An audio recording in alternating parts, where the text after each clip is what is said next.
जय हिंद मेरे प्यारे छात्र छात्राओं, आप सभी का स्वागत है आपके अपने YouTube चैनल पे। आज क्लास 10th के लिए जो 2024 में एग्जाम होने वाला है, पीवीआई इम्पोर्टेंट डायग्राम लेके आए हैं और बकायदा बना के आपको बता देंगे कि किस पार्ट का क्या काम है। और आप लोग इसे देखें और ढेर सारा प्यार दुलार दें, अपने भाई बहनों के पास शेयर करें ज्यादा से ज्यादा, ताकि उनको भी इसका लाभ प्राप्त हो सके। तो आइए हम देखते हैं कुछ डायग्राम के बारे में। बस बहुत ज्यादा नहीं, कुछ इंपॉर्टेंट डायग्राम, महत्वपूर्ण डायग्राम देखेंगे और आपका टाइम बिना गंवाए हुए हम अपना वीडियो जो है स्टार्ट करते हैं। चलिए देखिए, पहला डायग्राम है मानव पाचन तंत्र का सबसे महत्वपूर्ण डायग्राम। अगर 2024 के हिसाब से कहते हैं 2024 में आने वाला, तो आने के दृष्टिकोण से जो है पहला है सबसे महत्वपूर्ण मानव पाचन तंत्र का। तो मानव पाचन तंत्र में कहां से स्टार्ट होता है बाबू? तो मानव पाचन तंत्र जो है मुख गुहा से स्टार्ट होता है। कहां से स्टार्ट होता है? मुख गुहा से स्टार्ट होता है। पाचन की क्रिया कहां से स्टार्ट होती है? मुख गुहा से। मुख गुहा में बताओ कहाँ पाया जाता है? दांत, जीभ और लार ग्रंथि पाया जाता है। बताए थे आप लोगों को दांतों की संख्या कितनी होती है? तो 32 होती है। पूरे जीवन काल में 52। पूरे जीवन काल में कितना दांत? 52। जबकि व्यस्क अवस्था में कितना दांत हो जाता है बाबू? 32 दांत पाया जाता है। कितना दांत? 32 दांत। उसके बाद बताते हैं कि लार ग्रंथि पाया जाता है। लार ग्रंथि होता है 3 प्रकार के, पैरोटिड, सबमेंडिबुलर और सबलिंगुअल। बता दिए थे, तो अभी भी बता दे रहे हैं, पैरोटिड, सबमेंडिबुलर और सबलिंगुअल। उसके बाद बताते हैं कि इसमें जीभ पाया जाता है, जो भोजन को क्या करता है? मिलाता है, मिक्स करने के काम करता है। स्वाद कलिका इसमें पाया जाता है, स्वाद का बोध कराता है। उसके बाद भोजन चला जाता है यहाँ ग्रास नली में। कहा जाता है? ग्रास नली में। तो ग्रास नली में पाचन की क्रिया नहीं होती है। जब इसमें भोजन जाता है तो इसमें फैलाव और सिकुड़ाव होता है, जिसे हम क्या कहते हैं? क्रमानुकुचन कहते हैं। क्या कहते हैं? क्रमानुकुचन कहते हैं। उसके बाद यहाँ से भोजन जाता है आमाशय में। सबसे मेन हिस्सा है आमाशय। आमाशय में भोजन जाता है, आमाशय में भोजन पचता है। तो आमाशय में पाया जाता है HCl अम्ल। क्या पाया जाता है बाबू? HCl अम्ल पाया जाता है, जो भोजन को क्या कर देता है? अम्लीय बना देता है। और कीटाणु, इसका 3 हिस्सा होता है, कार्डियक, फुंडिक और पाइलोरिक। कार्डियक, फुंडिक और पाइलोरिक। उसके बाद भोजन चल जाता है छोटी आंत में। भोजन कहाँ जाता है? छोटी आंत में जाता है। तो छोटी आंत कहता है कि हमको भोजन अम्लीय पसंद नहीं है। अगर अम्लीय भोजन आएगा तो हम उसको क्या कर देंगे? बाईपास कर देंगे, पचाएंगे नहीं। तो यहाँ से आता है यकृत से। यकृत से क्या आता है बाबू? पित्त का निर्माण होता है और जमा होता है कहाँ? पित्ताशय नामक थैली में। और पित्ताशय नामक थैली में जब भोजन आता है तो स्रावित होता है पित्ताशय नामक थैली से, और भोजन को क्या बना देता है? क्षारीय बना देता है। पित्त के दूसरा काम क्या है? पहला काम है भोजन को क्षारीय बनाना। दूसरा काम क्या है? तो क्या करता है? वसा को पचाता है। तो वसा के बड़ी बड़ी गोलिकाओं को छोटी छोटी गोलिकाओं में तोड़ देता है, जिसे क्या कहते हैं? इमल्सीकरण कहते हैं, तथा उस वसा को इमल्सीकृत वसा कहते हैं। उसके बाद भोजन चल जाता है छोटी आंत के फर्स्ट भाग, ड्यूडेनम, जिसको हिंदी में बोलते हैं ग्रहणी। पूछता है कि अमाशय के छोटी आंत के फर्स्ट भाग को क्या कहते हैं? तो इंग्लिश में नहीं देगा, वहां हिंदी में दे देगा। क्या देता है? ग्रहणी देता है। तो फर्स्ट भाग को क्या कहते हैं? छोटी आंत के ग्रहणी कहते हैं। उसके बाद जाता है जेजुनम में भोजन। तो जेजुनम में पाचन की क्रिया नहीं होती है, वहां भोजन को फैलने का जगह मिलता है। उसके बाद अंतिम भाग होता है छोटी आंत के इलियम। भोजन पूर्ण रूप से कहां पर जाता है? इलियम में। और भोजन का अवशोषण अंतिम रूप से कहां होता है बाबू? बड़ी आंत में होता है। इन दोनों के जोड़ पे पाया जाता है सिक्कम। उसके नीचे पाया जाता है अपेंडिक्स। इसको अवशेषी अंग बोलते हैं। शरीर का क्या बोलते हैं? अवशेषी अंग बोलते हैं। इसका कोई काम नहीं रहता है। उसके बाद मलाशय तथा गुदाद्वार। तो इसका संरचना जो है डायग्राम मानव पाचन तंत्र का, एक बार आप लोग घर पे बना के खुद से देख लें, ताकि आपको रिवीजन हो जाए, इस पे प्रैक्टिस हो जाए। उसके बाद देखिए अग्नाशय हम छोड़ दिए। अग्नाशय को मिश्रित ग्रंथि बोलते हैं। अग्नाशय को क्या बोलते हैं बाबू? मिश्रित ग्रंथि बोला जाता है। इसमें प्रोटीन भी, इसमें एंजाइम भी निकलता है और हार्मोन भी निकलता है। हार्मोन को निकलता है तो इंसुलिन निकलता है। इंसुलिन क्या करता है बाबू? तो रक्त में शर्करा की मात्रा को नियंत्रित करने का कार्य करता है। बता दिए थे आपको, लाइपेज, एमाइलेज और ट्रिप्सिन एंजाइम निकलता है। लाइपेज, एमाइलेज और ट्रिप्सिन एंजाइम निकलता है। बस अगला डायग्राम की ओर चलते हैं हम लोग।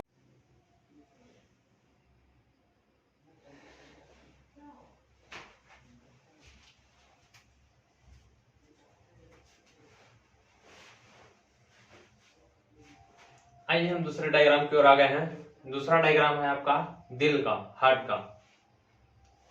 बच्चे कहते हैं कि दिल धड़कता है, तो सही बात है कि दिल धड़कता है। जिस दिन दिल बोलने लगता है उस दिन कयामत आ जाती है। तो आइए कयामत नहीं लाना है, अभी एग्जाम में रिजल्ट लाना है। इस चलते देखते हैं हम डायग्राम के बारे में और इसके बारे में देखते हैं का विशेषता है। तो डायग्राम में अगर पूछेगा, ऑब्जेक्टिव में पूछता है कि दिल के कितने चैम्बर होते हैं, तो हमारा हार्ट जो होता है, ह्यूमन हार्ट, उसके 4 चैम्बर होते हैं। ऊपर वाला के अलिंद बोलते हैं, नीचे वाला के नीलय बोलते हैं। ऊपर वाला अलिंद और नीचे वाला नीलय। दायां साइड है तो दायां अलिंद, बायां साइड है बायां अलिंद। नीचे वाला दायां साइड है दायां नीलय, बायां साइड है बायां नीलय। ऊपर वाला के अलिंद और नीचे वाला के नीलय। दायां साइड है तो दायां अलिंद और बायां साइड है तो बायां अलिंद। दायां साइड है दायां नीलय, बायां साइड है बायां नीलय। कंफर्म हो गया, फाइनल। उसके बाद आता है, देखिए एक होता है धमनी, एक होता है सीरा। तो हम हमेशा पढ़े हैं कि धमनी में हमेशा कैसा रक्त का प्रवाह होता है, शुद्ध रक्त का, और सीरा में हमेशा अशुद्ध रक्त का प्रवाह होता है। तो देखिए हम शुद्ध रक्त को लाल रंग से दिखा दिए हैं और अशुद्ध रक्त को ब्लू रंग से दिखा दिए हैं। तो धमनी में हमेशा कैसा रंग, शुद्ध रक्त। और धमनी जो है हृदय से पूरा शरीर में रक्त को पंप करता है, हृदय से पूरा शरीर में, हृदय से पूरा शरीर में। तो इधर आगे पर संरचना देखिए, ये जो शिरा है बाबू, ये पूरा शरीर से आता है, इसको महाशिरा भी हम बोल सकते हैं। महाशिरा से पूरा शरीर से रक्त आता है हृदय के कौन अलिंद में, दायां अलिंद में। दायां अलिंद से रक्त चल जाता है दायां नीलय में। ये जो कपाट पाया जाता है, यहाँ पे गेट पाया जाता है। ये जो गेट है रक्त को नीचे तो गिरे देता है लेकिन ऊपर जाए नहीं देता है, ऊपर जाए नहीं देता है। ऊपर जब जाएगा तो ये बंद हो जाएगा, जबकि नीचे गिरेगा तो इसमें जा देता है, लेकिन ऊपर जाने पे बंद हो जाता है। तो ये गेट को हम बोलते हैं त्रिदलीय कपाट। क्या बोलते हैं, त्रिदलीय कपाट बोलते हैं। यहाँ से रक्त, ये जो दायां नीलय है, ये धीरे से पंप करता है, फुचुक्सिन पंप करेगा, यहाँ से रक्त चलता है। यहाँ से देखो, जब बताए थे हम कि हृदय से जब बाहर निकलता है तो क्या बोलते हैं हम, जब हृदय से बाहर निकलता है, एक मिनट बाबू, यहाँ पे गलत लिखा गया है, यहाँ पे सिरा नहीं धमनी होना चाहिए, फुफ्फुस धमनी। यहाँ पे क्या होना चाहिए, धमनी होना चाहिए। देखो हृदय से जो नस निकलता है उसको हम क्या बोलते हैं, धमनी बोलते हैं। और धमनी में हमेशा कौन रक्त बहता है, शुद्ध रक्त। जबकि मैं देखो तो बाबू हृदय से बाहर तो निकल रहा है लेकिन एकरा में बह रहा है कौन रक्त, अशुद्ध रक्त। इसलिए इसको हम क्या कह दिए, फुफ्फुस धमनी। क्या कह दिए, फुफ्फुस धमनी कर दिए। अब देखो यहाँ से रक्त चल गया कहाँ, फेफड़ा में। फेफड़ा में गया, ऑक्सीजन के साथ अभिक्रिया कर लिया, अभिक्रिया करने के बाद क्या हो गया, शुद्ध हो गया। तो वहां से फेफड़ा से फिर पंप करके आता है कहाँ, देखो इधर बायां अलिंद में, बायां अलिंद में। और बायां अलिंद में लावे वाला कौन है, सीरा।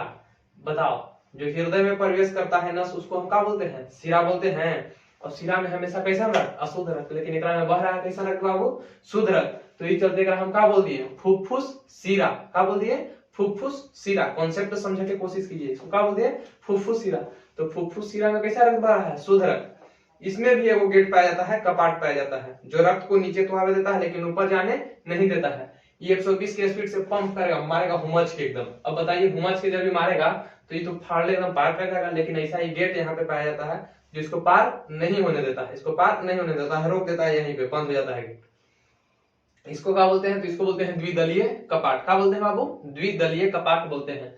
तो देखो अब यहाँ से रक्त का होगा, आ गया बायां नीले में। और सबसे तागड़ा अगर कोई प्रेशर मारता है तो बायां नीले मारता है 120 की स्पीड से। कितना की स्पीड से, 120 की स्पीड से मारता है। और पूरा शरीर में रक्त का क्या कर देता है, प्रवाह कर देता है। और ले जाने वाला कौन है बाबू, महाधमनी। ये कौन हो गया, महाधमनी हो गया। तो हमको यकीन है कि आपको हृदय के डायग्राम जो है समझ में आया होगा। फिर से एक बार देखिए, ऊपर वाला हृदय के भाग के अलिंद, नीचे वाला के नीलय। दायां साइड है दायां अलिंद, बायां साइड है बायां अलिंद। दायां साइड है नीचे दायां नीलय, बायां साइड है बायां नीलय। ये दोनों के जो जोड़ के रखता है इसको बोलते हैं सेप्टम। क्या बोलते हैं, सेप्टम बोलते हैं। क्या बोलते हैं बाबू, सेप्टम बोलते हैं। और हृदय का डायग्राम कोई बहुत बड़का डायग्राम नहीं है, आप लोग घर एकदम आराम से रिवीजन 1-2 बार कर लीजिएगा। एग्जाम के दृष्टिकोण से महत्वपूर्ण है ये भी। चलिए अगले हम फिगर की ओर चलते हैं, अगले डायग्राम की ओर चलते हैं, तीसरा डायग्राम की ओर।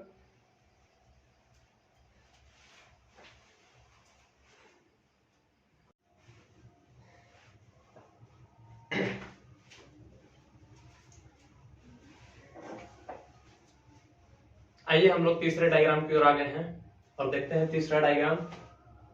तो तीसरा डायग्राम आपका है वृक्क के संरचना का।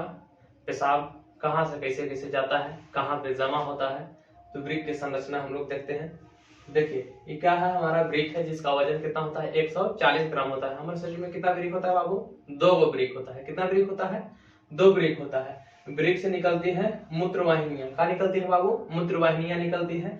और मूत्रवाहिनियां से मूत्र जो है जाके जमा होता है मूत्राशय नामक थैली में, जिसका कैपेसिटी जो होता है, जिसका कैपेसिटी कितना मूत्र स्टोर करके रखे के होता है, तो 500 लीटर 500 ml, लीटर नहीं बाबू, 500 ml यानी कि आधा लीटर। कितना, आधा लीटर मूत्र को जमा करके रखने की क्षमता होता है मूत्राशय के पास। और ये है मूत्र मार्ग। मूत्र मार्ग से मूत्र जो है क्या होता है, बाहर निकलता है। इधर वाला जो आ रहा है नस, इसको बोलते हैं धमनी, और ये क्या है बाबू, तो शिरा है। क्या है, शिरा है। तो ये है हमारा वृक्क का संरचना। इसका आप लोग देख लीजिएगा और रिवीजन कर लीजिएगा। उसके बाद चौथा है, इधर आइए, देखिए इधर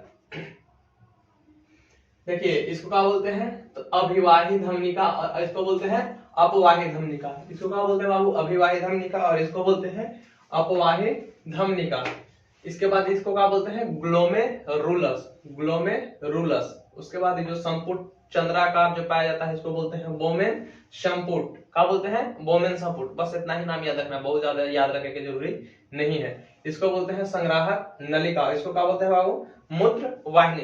एकदम सिंपल डायग्राम है। आप लोग एक बार घर पे रिवीजन कर लीजिएगा, एक भी बाहर नहीं निकलेगा। एग्जाम में अगर दे दिया आप लोग के फिगर डायग्राम अगर दे दिया, तो लिखे से ज्यादा डायग्राम से नंबर मिलता है, यकीन रखिए। लिखने से ज्यादा नंबर किसमें मिलेगा, डायग्राम में।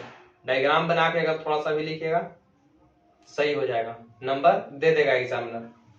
आइए अब हम लोग देखते हैं आगे 2 डायग्राम और बचा हुआ है, 2 से 3 डायग्राम देख लेते हैं।